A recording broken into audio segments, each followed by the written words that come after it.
Hello and welcome back to another video. ये video कोई regular preview या review video नहीं है, क्योंकि आज कोई गेम्स नहीं हुए तो कोई मैच पे बात करने के लिए नहीं है। तो एक वीडियो मैं बनाना चाहता था जिसमें मैं थोड़ा सा बात करूंगा कि कबड्डी का मैच कैसे सेटअप होता है, रूल्स कैसे हैं, क्या रूल्स अब नए आ चुके हैं प्रो कबड्डी लीग में। तो एक थोड़ा सा लुक करेंगे उनके ऊपर, उनके साथ थोड़ा सा एक नज़र डालेंगे टीम्स के ऊपर जो अभी तक जैसा सीजन गया है। तो मुझे कौन सी टीम कैसी लग रही है, मैं एक स्वॉट एनालिसिस करूंगा क्विकली, और एक उनको रैंक करेंगे कि किस किस टीम का सीजन कैसा जा सकता है। शुरू करते हैं कुछ बेसिक टर्म से। अगर आप यहाँ राइट में देखेंगे तो आपको एक मैट दिखाई देगा। इस मैट पे काफ़ी सारे डिफरेंट डिफरेंट टर्म्स हैं जो काफ़ी न्यू होंगे बहुत से लोगों के लिए। तो सबसे पहले अगर आप देखेंगे कि कोर्ट में दो हाफ्स हैं, एक मिड लाइन से डिवाइडेड है, साइड में दो लॉबीज हैं और कुछ लाइंस मेंशन की गई हैं। तो उनके ऊपर पहले बात करते हैं। सबसे पहले आप अगर देखेंगे बॉक लाइन बेसिकली एक रेड को वैलिडेट करने के लिए, या अगर एक आप चाहते हैं कि रेड आपकी लीगल काउंट की जाए, तो एक रेडर को जाकर वो बॉक लाइन को क्रॉस करना होता है। जब वो उसको क्रॉस करता है तो वो रेडर की लीगल रेड काउंट हो जाती है। अगर वो नहीं क्रॉस करता है तो रेडर को आउट दिया जाता है और सामने वाली टीम को पॉइंट मिलता है। सिमिलरली उससे थोड़ा आगे बढ़ते हैं, बोनस लाइन। ये थोड़ी सी डिफरेंट है बॉक लाइन से, इसका कोई वैलिडेशन नहीं है, बट ये एक एडवांटेज लाइन है। टीमें इसको क्रॉस करती हैं और एक पॉइंट मिलता है उनको, बोनस पॉइंट। उसमें थोड़ा सा एक चेंज है, उसमें दो चीजें मेजर काउंट होती हैं। पहला, आपको एक सर्टेन नंबर ऑफ डिफेंडर्स का या प्लेयर्स का मैट पे होना जरूरी होता है। दो चीजें, पहला, अगर 6 या 7 डिफेंडर मैट पर होते हैं तो ये बोनस लाइन एक्टिवेट होती है, अदरवाइज बोनस नहीं मिलता है। सेकंड चीज, जब आप बोनस लेते हैं तो आपका जो फ्रंट लेग होता है वो हवा में होता है, एयर में रहता है, और आप बोनस लाइन क्रॉस करते हैं तो आपको बोनस मिलता है। उसका एक विजुअल मैं यहाँ पे दिखाता हूँ कैसा दिखता है वो। इस विजुअल को देखेंगे तो आपको पता चलेगा कि अगला पाँव जो है वो हवा में है और पीछे रेडर ने लाइन क्रॉस की है, तो उसको बोनस पॉइंट मिलता है। इसमें एक कैच ये जरूर होता है कि अगर रेडर बोनस अटेम्प्ट करता है और उससे पहले अगर डिफेंडर अटेम्प्ट कर देता है उसको टैकल करने की, तो इवन अगर आप बोनस सही से कर भी रहे हैं तो वो काउंट नहीं होगा। तो ये एक छोटा सा चेंज रहता है अगर डिफेंस अटैक कर देता है रेडर के ऊपर। अदरवाइज सेम रहता है, आपको दो कंडीशन सेटिस्फाई करनी होती है बोनस लेने के लिए। उसके बाद पीछे एंड लाइन होती है, उससे पीछे अगर कोई भी प्लेयर जाता है तो वो आउट होता है, पॉइंट दूसरी टीम को मिलता है। सिस्टम में भी कुछ टर्म्स हैं जैसे सुपर रेट। सुपर रेट, जब आपका रेडर 3 या उससे ज्यादा पॉइंट्स लेकर आता है, वो बोनस प्लस रेडर आउट भी कर सकता है या वो ओनली आउट पॉइंट्स भी काउंट किए जा सकते हैं।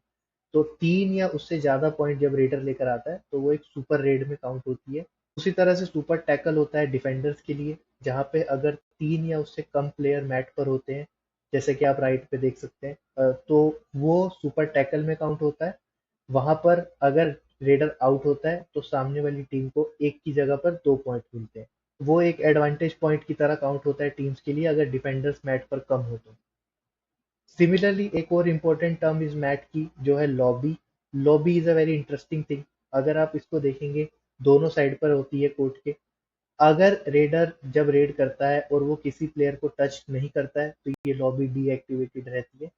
आप जैसे ही किसी प्लेयर को टच करते हैं लॉबी एक्टिवेट हो जाती है, आप लॉबी यूज करके अपने हाफ में जा सकते हैं या मिड लाइन क्रॉस कर सकते हैं। अदरवाइज अगर आप बिना किसी प्लेयर को टच किए लॉबी में जाते हैं तो आप सेल्फ आउट काउंट होते हैं, टीम दूसरी टीम को एक पॉइंट मिल जाता है। उसके अलावा अगर पोजीशंस की बात करें, आप इमेज में देख सकते हैं यहाँ पर, जो प्लेयर कॉर्नर्स पर हैं वो आपके कॉर्नर्स काउंट होते हैं, left corner and right corner. Similarly जो प्लेयर मिडल में होते हैं वो प्लेयर होते हैं कवर, लेफ्ट कवर और राइट कवर। और जो कॉर्नर्स के साथ प्लेयर खड़े होते हैं उनको कहते हैं इन प्लेयर्स, वो सपोर्टिंग प्लेयर्स होते हैं। मोस्टली उस पोजीशन पर रेडर्स प्लेस होते हैं क्योंकि वो सपोर्टिंग डिफेंडर्स का काम करते हैं। जब एक टैकल के लिए डिफेंडर जाता है कॉर्नर से तो वो सपोर्ट में जाते हैं। और एक सेंटर होता है जो किसी भी चेन में इन्वॉल्व नहीं होता है, बट वो टैकल्स में इन्वॉल्व हो सकता है बाद में जब आपको सपोर्ट चाहिए रेडर को पकड़ने के लिए, वहां पर वो इन्वॉल्व हो सकता है। यहाँ पर मेजरली आप अपने मेन रेडर्स को रखते हैं सेंटर पर क्योंकि यहाँ पर आउट होने के चांसेस बहुत कम होते हैं। तो आप अपने मेन रेडर को सिक्योर करने के लिए as a seventh player centre में रखते हैं। और लास्टली दो टर्म्स और बात करता हूँ रेडर्स की। जो राइट रेडर और लेफ्ट रेडर आप बहुत बार सुनते हैं गेम में कि ये लेफ्ट रेडर है, ये राइट रेडर है। तो लेफ्ट रेडर जो होता है वो हमेशा रेड लेफ्ट से स्टार्ट करता है, in front of the right corner, और जो राइट रेडर होता है वो हमेशा रेड राइट से स्टार्ट करता है in front of the left raider, इसलिए उनको लेफ्ट और राइट रेडर कहते हैं। कोई ऐसा नहीं होता है कि आप सेंटर से भी स्टार्ट कर सकते हैं, बट एक प्लेयर का प्रेफर्ड डायरेक्शन होता है जहां से वो जाकर रेड करना चाहता है, तो वो लेफ्ट और राइट रेडर्स में वैसे काउंट किया जाता है। तो ये हुई टर्म्स की बात जो कबड्डी में बेसिक टर्म्स है। अगर आप मैच देखेंगे तो आपको समझ आनी चाहिए, आप समझ पाएंगे उससे गेम कैसे चल रहा है। उसके अलावा कुछ एडवांस टर्म्स होती हैं जो मुझे लगता है कि उतना ज़्यादा यूज नहीं होती है गेम में, बहुत रेयर ही देखने को मिलती हैं, जैसे टेक्निकल पॉइंट्स हो गए, कुछ एक्स्ट्रा पॉइंट्स हो गए, तो वो मुझे नहीं लगता है कि एवरी गेम में आपको देखने को मिलती हैं, तो उन पे ज़्यादा बात नहीं करेंगे। बात करते हैं दूसरी चीज़ की, जो मैं कह रहा था कि स्वॉट एनालिसिस टीम्स का, स्वॉट नहीं, एक तरह से नज़र डालेंगे टीम्स के ऊपर कि किस तरह से अभी तक सीजन गया है टीमों का। उसमें सभी चीज़ें देखेंगे कि प्लेयर्स किस तरह से टीम में सेटल हो गए हैं और कौन सी टीम कैसा दिख रही है, कैसा बैलेंस है, वो सब चीज़ों के बेसिस पे मैं अपना एक एनालिसिस दूंगा। तो टीम बाय टीम चलेंगे, सिक्वेंशियल ऑर्डर में, जिस तरीके से जो टीम दिख रही है मैं देखता हूँ कौन सी टीम स्ट्रगल कर रही है, कौन सी टीम मिड टेबल में है, कौन सी टीम स्ट्रांग है बट थोड़ा सा इंप्रूव करेंगे तो और बेटर हो जाएंगे, और कौन सी टीम मुझे लग रहा है कि इस बार कंटेंडर्स की तरह खेल रही है। तो स्टार्ट करते हैं बंगाल वॉरियर्स से। मुझे लगता है बंगाल वॉरियर्स के पास बहुत से पॉजिटिव्स थे स्टार्ट ऑफ द सीजन पे, बट अब वो काफ़ी ज़्यादा टीम स्ट्रगल कर रही है, तो अभी के लिए मैं उनको स्ट्रगलिंग में डालता हूँ। ओवरऑल भी अगर आप देखेंगे तो रेडिंग में बहुत प्रॉब्लम है बंगाल वॉरियर्स के पास, उसके अलावा डिफेंस रिदम में नहीं दिख रहा है। अगर डिफेंस थोड़ा सा अच्छा करेगा तो शायद वो मिड टेबल की तरफ मूव कर सकते हैं, बट अभी की सिचुएशन में जैसा अभी तक सीजन गया है, मुझे लगता है कि उनको स्ट्रगलिंग सिचुएशन में देखा है काफ़ी गेम्स में, और वो काफ़ी ज़्यादा गेम्स हारे हैं जस्ट बिकॉज ऑफ कुछ लैक ऑफ थिंग्स जो उन्होंने ऑप्शन में नहीं की ठीक से, तो उनको मैं स्ट्रगलिंग में रखूंगा।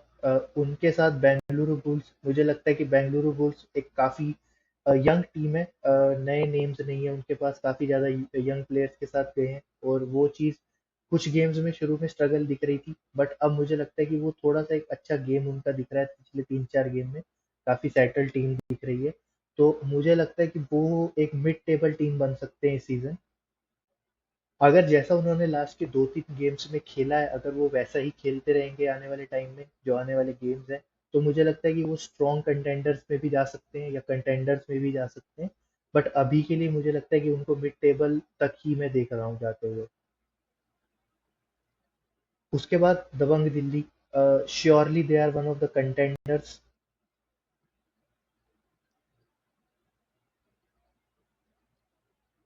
जिस तरीके से उन्होंने टीम बनाई है, स्क्रैच से टीम बनाई है, सारे प्लेयर्स को रिलीज किया, अपने मेन रेडर्स नवीन को रिलीज किया, उसके बाद और अच्छे अच्छे प्लेयर्स को रिलीज कर दिया लास्ट सीजन से, उसके बाद एक स्क्रैच से टीम बनाना, एक ऑल बॉक्स टिक करके टीम बनाना, वो कॉम्बिनेशन देखकर मुझे लगता है कि ये एक काफी अच्छे कंटेंडर्स हैं टॉप 2 और टाइटल के लिए भी, तो उनको कंटेंडर्स में रखना मुझे लगता है सही रहेगा। तो उन्हें मैं कंटेंडर्स में ज़रूर रखूँगा, और उनकी टीम में वो बैलेंस दिखता है, वो एक कंपोजिशन उनकी जिस तरीके से बनाई गई है, सभी प्लेयर्स को अपना एक रोल दिया गया है, तो उसको देखते हुए मुझे लगता है कि उनके पास भी काफ़ी अच्छा चांस है इस बार जाकर ट्रॉफी जीतने का। इसके बाद गुजरात टाइटन, मुझे लगता है अभी तक का उनका सीजन देखते हुए मुझे लगता है वो स्ट्रगलिंग में आएंगे। तरीके से वो इस सीजन में खेले हैं, कुछ गेम्स में बहुत अच्छा खेलते हैं, बड़ा कलेक्टिव परफॉर्मेंस आता है, बट उसके बाद कुछ गेम्स में वो एकदम आउट ऑफ गेम दिखते हैं, बिल्कुल रिदम नहीं होती, जैसे लास्ट गेम आप दबंग दिल्ली के सामने देखें तो एकदम क्लूलेस दिखे। तो वो सब चीज़ों की वजह से मुझे लगता है स्ट्रगलिंग है। रेडिंग में अभी तक प्रॉब्लम्स थी, अब मुझे लगता है थोड़ा सा रेडर्स को सपोर्ट मिलने लगा है एक दूसरे का, बट डिफेंस अभी भी एक प्रॉब्लम है उनके लिए, तो वो डेफिनेटली मुझे लगता है अभी स्ट्रगलिंग में है। उसके बाद हरियाणा स्टीलर्स, मुझे लगता है हरियाणा स्टीलर्स एक अच्छी स्ट्रॉन्ग टीम है, ऑल बॉक्सेस उनके भी ऑलमोस्ट टिक है।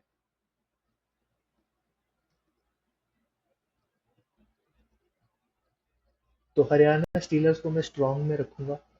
उनके पास सबसे अच्छी बात यह है कि उनके कोच काफ़ी इन्वॉल्व रहते हैं गेम में, और जिस तरीके से वो टीम को मोटिवेट करते हैं, तो उनकी टीम में वो कॉन्फिडेंस आ जाता है सडनली कि हम खेल सकते हैं, हम हरा सकते हैं। तो वो चीज़ प्लस उनके जिस तरीके से उनके पास डिफेंस है, अगर वो रिदम पकड़ लेता है और अच्छा खेलता है आने वाले गेम्स में, तो वो मुझे लगता है कि अच्छा कमबैक करके सीजन में आगे जा सकते हैं, वो टॉप 4 में भी compete कर सकते हैं। तो वो एक अच्छी स्ट्रॉन्ग टीम है। बात करते हैं जयपुर पिंक पैंथर्स की। अभी होम लेग चल रहा है उनका। उनकी टीम मुझे लगता है कि अभी स्ट्रॉन्ग में मैं काउंट करूंगा उनको, जिस तरीके से वो लास्ट 3 गेम खेले हैं। क्योंकि उनके पास भी ऑलमोस्ट हर प्लेयर का एक बैकअप है और हर प्लेयर का एक राइट पोजीशन है। तो आइडिया है उनको किस तरीके से प्लेयर्स को खिलाना है। और वो अब क्लिक करने लगी हैं चीजें, जैसे जैसे आगे आगे जा रहा है सीजन, वो टीमों के सामने अच्छा कर रहे हैं और उनका परफॉर्मेंस उस तरीके से इम्प्रूव हो रहा है। तो वो भी मुझे लगता है एक स्ट्रॉन्ग है, कंटेंडर्स तो नहीं कहूंगा बट स्ट्रॉन्ग टीम जरूर है उनकी इस सीजन अभी। इसके बाद पुनेरी पल्टन फॉर श्योर एक कंटेंडर्स। जैसे मैंने दबंग दिल्ली की बात करी कि ऑक्शन में एक बहुत अच्छी टीम बनाकर लाए हैं स्क्रैच से, ये इन्होंने अपने कोर को रिटेन किया, अपने मेन यंग रेडर्स को रिटेन किया, उनके अराउंड एक बहुत अच्छा डिफेंस बनाया, जो अब मुझे लगता है कि एक कलेक्टिवली बहुत अच्छा खेल रहा है। और पुनेरी पल्टन के पास वो गेम चेंजिंग प्लेयर्स हैं और अलग अलग कॉम्बिनेशंस के प्लेयर हैं। वो एक तरह की स्ट्रेटेजी या एक तरह के कॉम्बिनेशंस लेकर नहीं खेलते हैं। उनके पास वो सभी तरह की चीज़ें हैं, जहाँ आपको अलग अलग तरह के रेडर्स चाहिए, आपको अलग तरह का डिफेंस चाहिए, तो वो कॉम्बिनेशन वाइज आपके पास काफ़ी सही टीम है पुनेरी पल्टन की। तो उनको मैं एक कंटेंडर्स की तरह देखता हूँ। मुझे लगता है वो भी टॉप 2 के लिए काफ़ी अच्छे से compete करते हुए दिख सकते हैं इस सीजन और आ भी सकते हैं टॉप 2 में। इसके बाद पटना पायरेट्स मुझे लगता है एक मिड टेबल टीम। जिस तरीके से उन्होंने स्टार्ट किया था सीजन को, काफी स्ट्रगलिंग दिख रहे थे, लास्ट के 2 गेम्स में थोड़ा रिदम पिक किया है। अनूप कुमार अच्छे कोच हैं, उन्होंने अपनी टीम को सही से मोटिवेट किया। बट अभी भी मुझे लगता है कि कुछ चीजें वो लैक करते हैं गेम्स में, जैसे मेच्योरिटी लेवल, एक्सपीरियंस लेवल। और फिर वो कुछ सिचुएशंस में ओवर एग्रेसिव होकर वो जो उनको अच्छे से करना चाहिए वो नहीं करते। तो वो सब चीज़ें देखते हुए मुझे लगता है उनके प्लेयर को 1-2 सीजन और लगेंगे थोड़ा इम्प्रूव होने में, थोड़ा सा और सेटल होने में इस लीग में। तो उनको अभी मिड टेबल में रखूंगा मैं।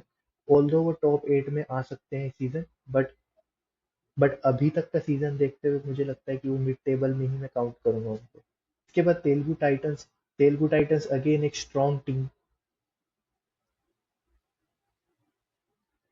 तेलुगु टाइटंस के आप स्टार्ट पे मत जाइए जिस तरह से उन्होंने स्टार्ट किया था, बट उनके पास बहुत अच्छी एक टीम है, स्ट्रॉन्ग है उनकी टीम।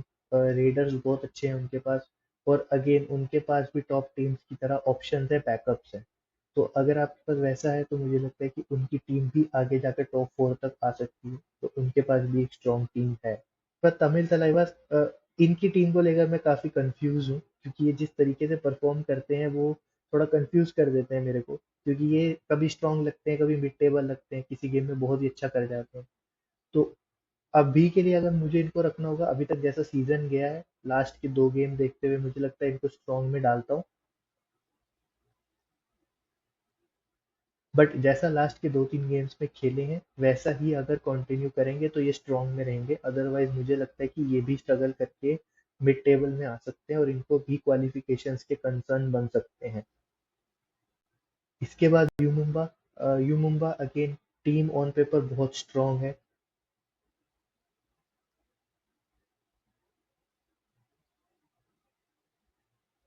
तो इनको हम स्ट्रॉन्ग में डाल देते हैं। इन इनके पास एक ही चीज़ है, प्लेयर्स का रिदम, क्योंकि इनके पास भी हर प्लेयर की अच्छी कॉम्बिनेशन है, कवर्स, कॉर्नर, डिफेंस, रेडिंग। और अभी इनके धीरे धीरे रेडर्स जो है वो फॉर्म में भी आ रहे हैं। तो मुझे लगता है कि डिफेंस सही है, रीडिंग अगर फॉर्म पकड़ लेती है तो ये भी एक स्ट्रॉन्ग कंटेंडर है टॉप 8 आने के लिए। तो टॉप 8 के लिए मुझे लगता है ये स्ट्रॉन्ग टीम है। कंटेंडर नहीं लग रहे हैं टू बी ऑनेस्ट, क्योंकि कुछ बहुत सी मेजर कंसर्न्स हैं जो इनके लिए टिक नहीं हुए ऑप्शन से। तो अगर वैसा है तो मुझे लगता है कि इनको वहां पे थोड़ा सा इम्प्रूव करना होगा। और अगर अच्छे परफॉर्मेंसेस पुट इन करते हैं तो शायद ये भी कंटेंडर्स में आ सकते हैं टॉप 4 या even for the finals and the title. Last team UP Yoddhas, अभी तक के सीजन पे प्योर जज करूंगा और बिल्कुल प्लेयर परफॉर्मेंसेस को देखूंगा, पोटेंशियल और टैलेंट नहीं देख रहा हूँ। तो मुझे लगता है कि ये स्ट्रगलिंग टीम है।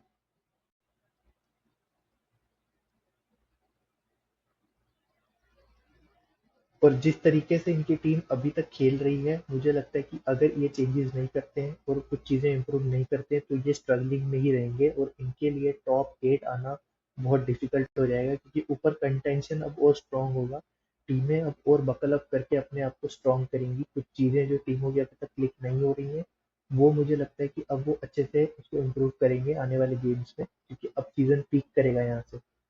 तो वो चीज़ देखते हुए अगर यूपी योद्धा अपने प्रॉब्लम सॉल्व नहीं करते हैं, तो मुझे लगता है ये भी स्ट्रगल करेंगे। तो ये था मेरा टेक अभी तक की टीमों पे, जिस तरीके से टीमें खेली हैं, जिस तरीके से टीमों के प्लेयर्स दिखे हैं, बहुत से प्लेयर्स इन एंड आउट हो रहे हैं। सबसे बड़ी न्यूज़ जो मैं अभी देख रहा था कि Pawan Sehrawat is out of Tamil Thalaiva squad for the remaining of the season, जो कि मुझे लगता है एक बड़ा लॉस है। अगर आप देखेंगे जो मैसेज तमिल तलाइवाज ने रिलीज किया है कि उन्होंने पवन शरावत को स्क्वाड से रिलीज कर दिया due to disciplinary issue and breach of code of conduct. तो अभी ये चीज एक पार्टी से क्लैरिटी आ गई है। अभी पवन सहरावत ने इसके ऊपर कोई स्टेटमेंट नहीं दी है, तो उनके स्टेटमेंट का मैं वेट करूंगा। एक बार वो क्या बोलते हैं या उनकी तरफ से क्या इनपुट आती है, उसके बाद ही उस चीज पे बात करना ठीक होगा। बट मुझे लगता है एज अ टीम तमिल तलाइवस के लिए एक बड़ा लॉस, क्योंकि वो एक ऐसे रेडर है जो इंडिविजुअली गेम जिता सकते थे, अब वो नहीं है। तो बहुत सी चीजें बदलनी होगी टीम को, बट उसके ऊपर मैं डिटेल में बाद में बात करूंगा जब पूरी क्लैरिटी होगी दोनों तरफ से। बाकी अभी के लिए इतना ही इस वीडियो में। अगर आपको वीडियो पसंद आई है तो वीडियो को लाइक कीजिए, चैनल को सब्सक्राइब कीजिए। अपने जो भी टीम को आप सपोर्ट करते हैं, आप उसका स्वॉट एनालिसिस या उसका एक एनालिसिस आपको क्या लगता है, आप मेरे एनालिसिस से अग्री करते हैं या नहीं करते हैं, वो कमेंट में बताइए। बाकी कल जो गेम्स है उनका प्रीव्यू वीडियो भी बहुत जल्द आ जाएगा, तो उसके लिए stay tune and thank you so much for watching.